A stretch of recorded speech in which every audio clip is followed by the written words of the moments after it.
Hey YouTube! Welcome to how to remove the front wheel on your FJ-09.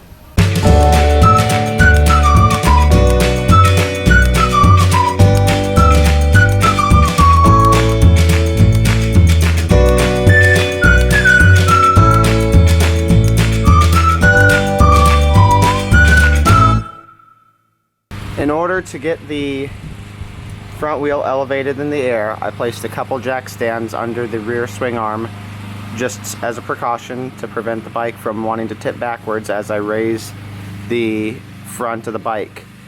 This bike has Higdonian engine cages, so I've got the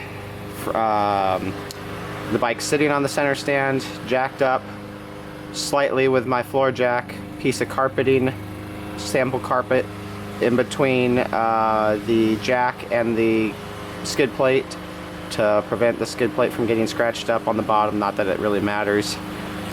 You could also use like an old textbook or some newspaper, cardboard, whatever.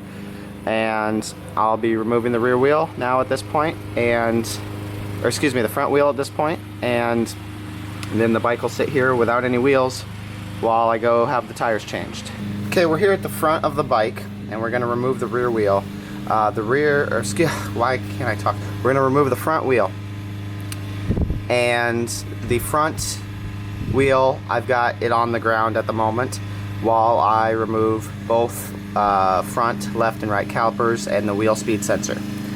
The wheel speed sensor is held on with this 5mm hex bolt right here that you see. It's not got very much force on it. Just got to loosen it up.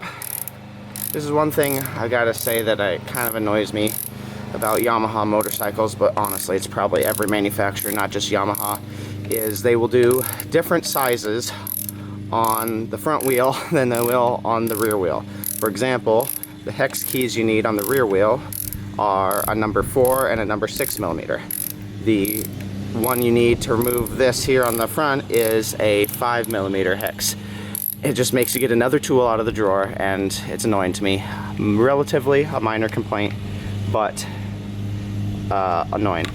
Oh, and look at that. This is actually just a wheel speed sensor cover with a 5mm on it, and probably I'm going to end up needing that 4 after all, is my guess now.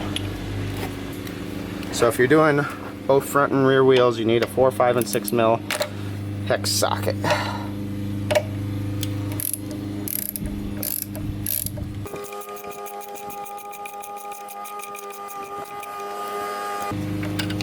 Okay, keep a magnet away from your ABS sensor. Absolutely, that will destroy it. The front brake caliper is held on with two 12mm bolts. And this is another example of what I'm talking about, switching sizes between the front and rear wheel. We're using a 14mm socket on the rear wheel, and now we got to use a 12 on the front. And it's just a little bit annoying to have to, it'd be great if you could just use one socket for both wheels, that'd be too easy. Okay, so down here on your bottom bolt, you got this little bracket that holds these cables in place. Slide it out of there. On the top one, it's got the plastic reflector on it, so when you take this bolt out, the plastic reflector will also come.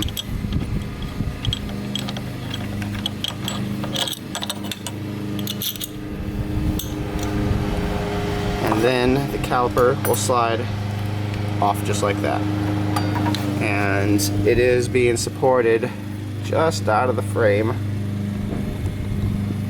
Right here there's this clip on to the fender that's supporting the caliper. I'll go get a bungee cord nonetheless to try and take the weight off it here in just a moment. Now we're going to remove the caliper on the left side of the bike. We're on the left side of the bike, removing the caliper once again using a 12mm socket to loosen up the caliper mounting bolts. And we don't have a wheel speed sensor over here to worry about, so it'll just be the caliper on this side.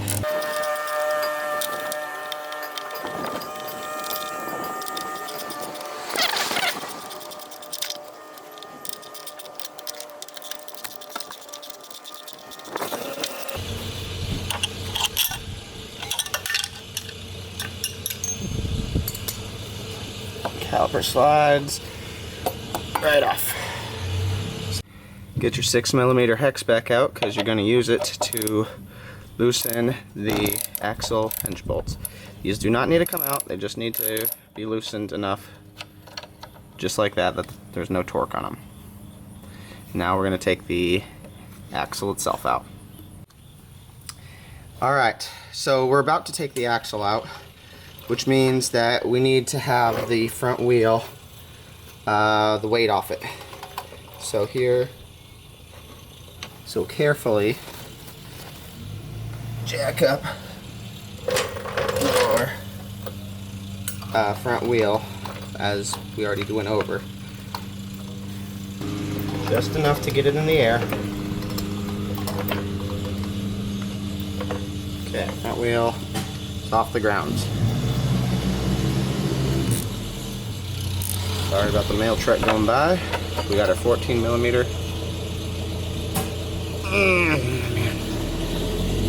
Okay. Do this at a better angle.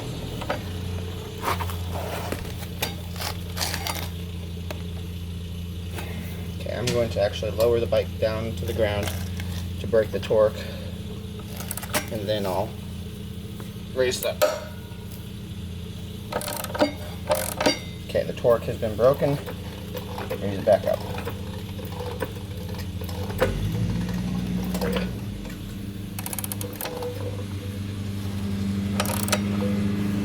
Alright, bike. The front wheel is off the ground, and I'm backing the axle out. And here in a moment, it's going to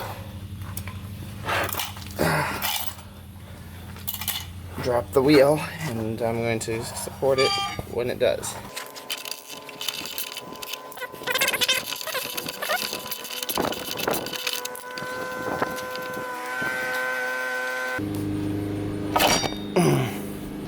There is actually a decent amount of grease on this. I'm happy.